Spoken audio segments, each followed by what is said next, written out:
There's a certain silence that lives in our house now.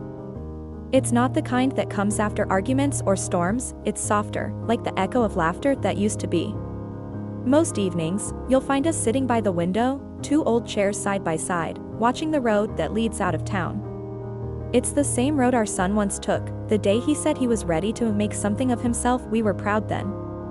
Every parent dreams of that moment, seeing their child with a bag over their shoulder, head held high, walking toward the world with hope. We didn't know that road would take him so far that he'd forget how to come back. Sometimes, when the wind moves through the trees, we hear the faint creak of his old bicycle, the one he used to ride to school. Or the slam of the gate when he'd rush in, calling, "Ma, Pa. I'm home." But it's been years now. The gate doesn't move anymore.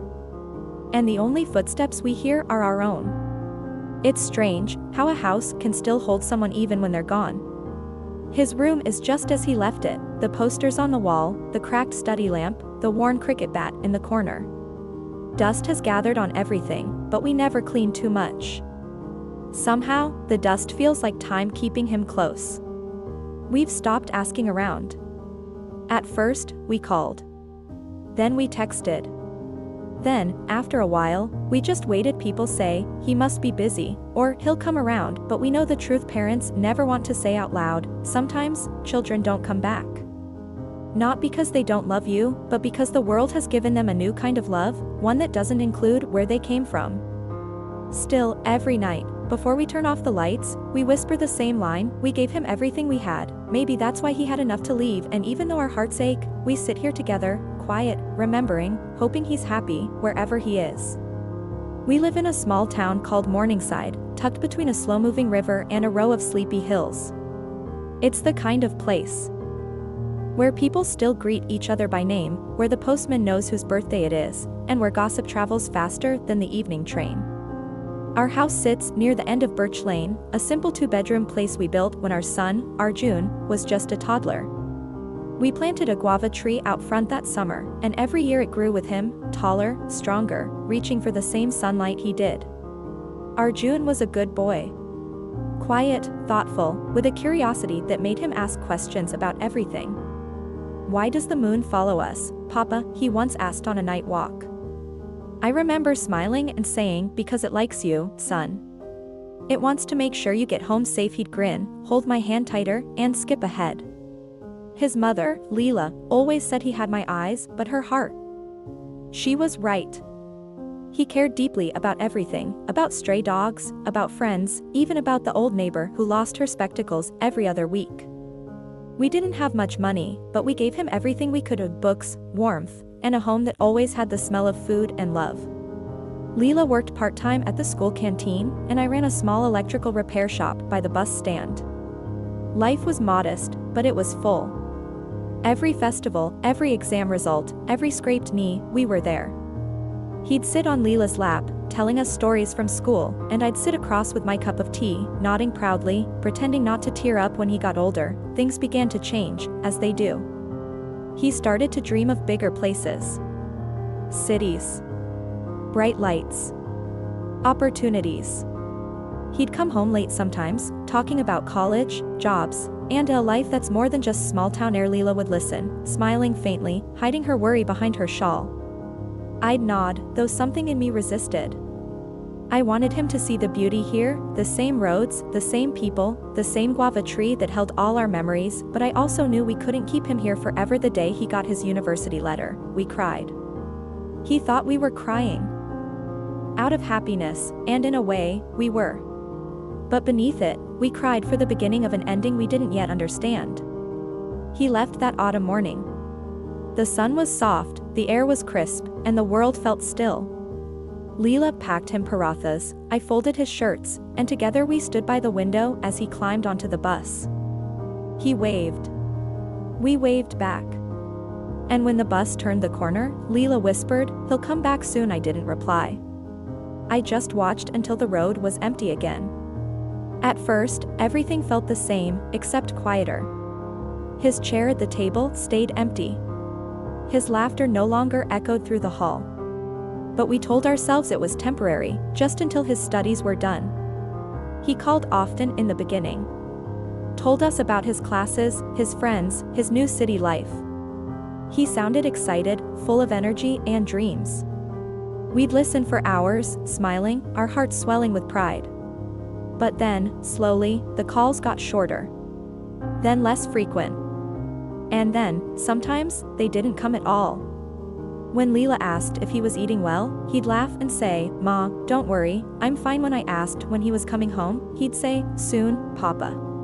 Just a little busy. The word soon became a promise we lived on. At first, distance felt like a small thing.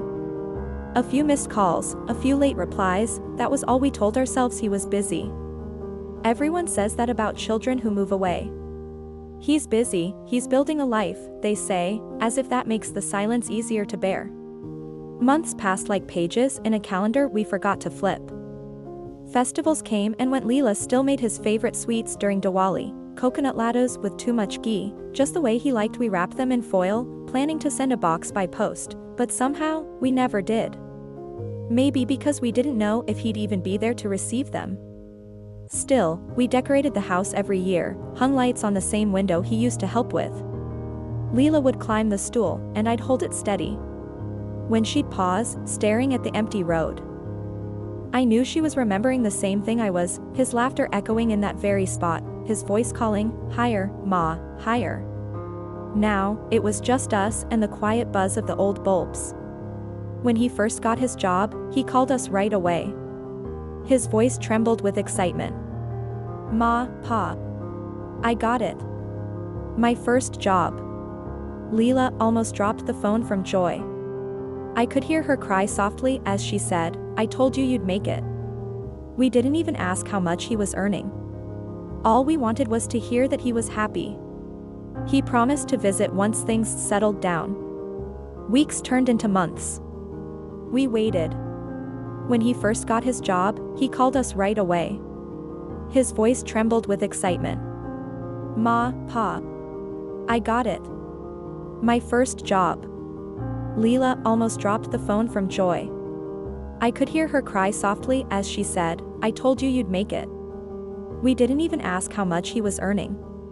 All we wanted was to hear that he was happy. He promised to visit once things settled down. Weeks turned into months. We waited. The first real ache came one winter morning. We'd been saving to visit him. We thought it would surprise him, show up at his apartment in the city, cook him a meal, and fill his home with the warmth of Morningside for a few days. Leela even bought a new sari for the trip. But when we called to tell him, there was a long pause on the line. "Ma, Papa, maybe not right now," he said, his voice careful, almost apologetic. "Oh?" Leela asked, trying to sound cheerful. "It's just, the place is small, you know. And my schedule is crazy. Maybe after a few months, when I move into a bigger apartment." Leela nodded, though he couldn't see her. "Of course, Beta. We understand." But I saw her turn away, her shoulders trembling slightly. After he hung up, she sat on the edge of the bed and folded the new sari back into its box. We didn't speak about the trip again. Time, I've learned, doesn't always heal. Sometimes, it just stretches the distance between hearts until the connection thins like a fragile thread. We still called him once every week, and sometimes he'd answer. He'd talk about work deadlines, new friends, and places he was visiting. We listened quietly, happy just to hear his voice, though it sounded different now. Faster. Busier. Like he was somewhere else even while talking to us. He'd rarely ask about the town anymore. Or about us. Once, I mentioned that the roof needed fixing and that I was too tired to climb up like I used to. He said, "You should just hire someone, Papa. Don't risk," and I realized, he hadn't noticed that hiring someone isn't what people like us easily do. He was thinking in another language now, one made of convenience and time, not effort and patience. The guava tree bloomed that spring, more fruit than ever before. Leela wanted to send him some. She washed the guavas, wrapped them carefully in paper, and packed them in a small box. She wrote his address on top with her careful handwriting. But when she reached the post office, she just stood there, holding the box. When she came home, she placed it on the kitchen counter and said softly, "What if it spoils before it reaches him?" We both knew the truth. It wasn't the guavas she was worried about. The neighbors still asked about him. "How's your boy in the city?" "Oh, doing well," I'd reply, forcing a smile. "That's good," they'd say, nodding approvingly. "Smart boy, that one. Must be earning well now." I'd laugh politely. Yes, he's doing fine." But when they walked away, I'd glance at the road, the same one he took the day he left. Every time I saw a bus arrive, for a split second, I'd imagine he'd step out, taller, older, maybe holding flowers for his mother. But it was always someone else. That year, during Durga Puja, the temple priest asked if Arjun would be coming home. Leela smiled weakly and said, "He's busy, Swamiji." He nodded kindly, but I could see the pity in his eyes. The temple bells rang, the air filled with incense, and families stood together, children beside their parents, laughter echoing. In the courtyard, we stood quietly, side by side. Leela held my arm and whispered, "He used to love the sound of the conch, remember?" I nodded, not trusting my voice. The sound of the conch felt heavier that year, like a reminder of someone who wasn't there to hear it. Then came the year he didn't call on Leela's birthday. She waited all day, checking her phone, pretending she wasn't. Even at dinner, she kept glancing at the screen, trying to hide her disappointment behind a smile. "He must be busy, it's okay," she said, though her voice cracked at the end. When the phone finally rang, it was late at night. He apologized, said he had back-to-back meetings, and forgot. Leela laughed softly and said, "It's all right, Beta. Just hearing your voice is enough." After hanging up, she sat quietly for a while, then whispered, "Do you think he's eating properly?" I didn't answer.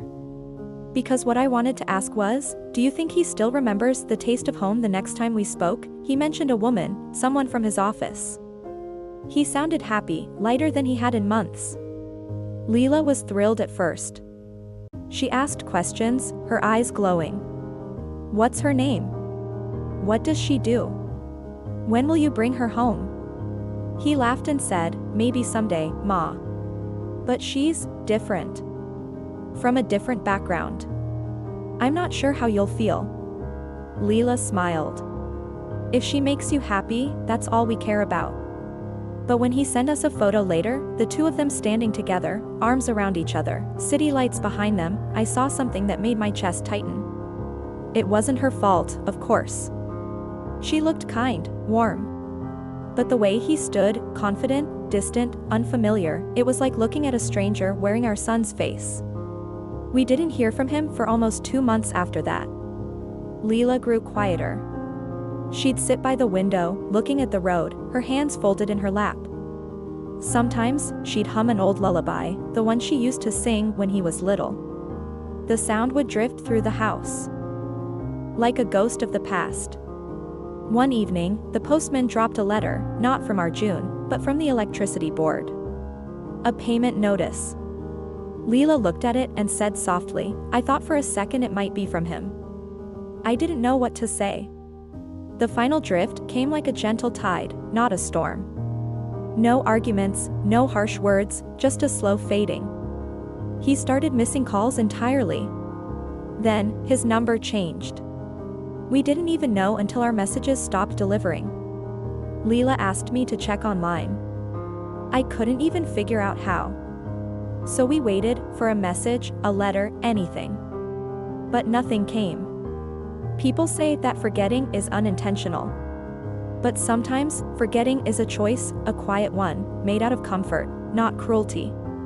One summer afternoon, we got word from an old neighbor in the city, someone who'd run into him. They said he looked well. He'd moved into a nicer place. They asked if he visits home often, and he'd said, "Oh, I haven't been back in years." Then, they told us, he changed the subject quickly. Leela didn't cry when she heard that. She just nodded slowly, then said, "That's good. At least he's doing well." That night, she didn't eat much. And so, the days went on, the guava tree still blooming, the postman still stopping by, the two of us still sitting by the window. Every evening we talked less about him now. Not because we stopped loving him, but because love sometimes becomes too heavy to keep speaking about. Leela started knitting again. I kept fixing small things around the house that didn't really need fixing. Life continued, quietly, like the hum of an old ceiling fan that's been there for decades. But sometimes, when the air turned cool and the dusk light hit the window just right, I'd see her look at the road, and I'd know she was thinking the same thing I was. Maybe tomorrow. Maybe next week. Maybe one day, he'll remember where he came from. It was early winter when the last letter came. Just a plain white envelope, no return address, only his familiar handwriting. My hands trembled as I opened it, not out of excitement, but from something deeper, a quiet ache that had lived inside me for too long. Inside, there was no warmth, no long paragraphs filled with stories like before. Just a few short lines. I'm doing fine, Ma. Please don't worry about me. Life's busy. Hope you and Dad are okay. That was it. No mention of visiting. No call. No questions about home. It felt like a final curtain between us and him. I remember your father sitting silently by the window afterward. He didn't say a word for a long time. The clock ticked, the kettle whistled faintly, ordinary sounds that felt suddenly heavy. Finally, he said quietly, he's gone, you know. Not just far away, but gone in spirit. That night, I didn't sleep. I kept looking at the stars from our porch, wondering if he ever thought of this little town, of the two people who once waited at the gate every evening. A few days later, your father packed up his old workbench and said he was done fixing things for the winter. He looked at me and smiled gently, maybe it's time we stopped waiting. That's when it hit me, the real turning point wasn't his silence. It was our acceptance. We understood that love sometimes means letting go, even when your heart refuses to. From that day, we stopped checking the mailbox every morning. We stopped leaving the porch light on. But every evening, as the sun dipped behind the hills, we'd still sit by the window, not in hope, but in peace, remembering the boy who once filled this quiet house with laughter. Time has a way of softening even the sharpest pain. The days turned into months, and the months into quiet years. Our son's absence became part of the rhythm of our lives, like the creak of the front door or the whistle of the evening train. It still echoed, but it no longer hurt as much. Your father found comfort in small things. He started tending to the little garden behind the house again, planting tomatoes, trimming the roses. I began spending my afternoons at the community center, helping children with their reading. We filled the silence with gentle routines, not to forget him, but to keep living around the empty space he left behind. Sometimes, people in town would ask if we'd heard from him. We'd smile and say, he's doing well. And that was enough. We didn't need to explain the ache that still lingered, or the quiet hope that maybe one day, he'd remember where he came from.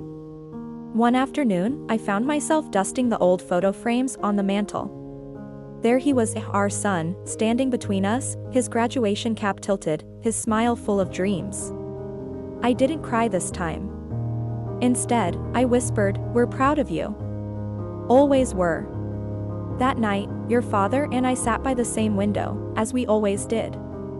The sun dipped low, painting the fields in soft gold. The air was cool, calm, peaceful. We didn't talk much anymore about what could have been. We'd made peace with what was.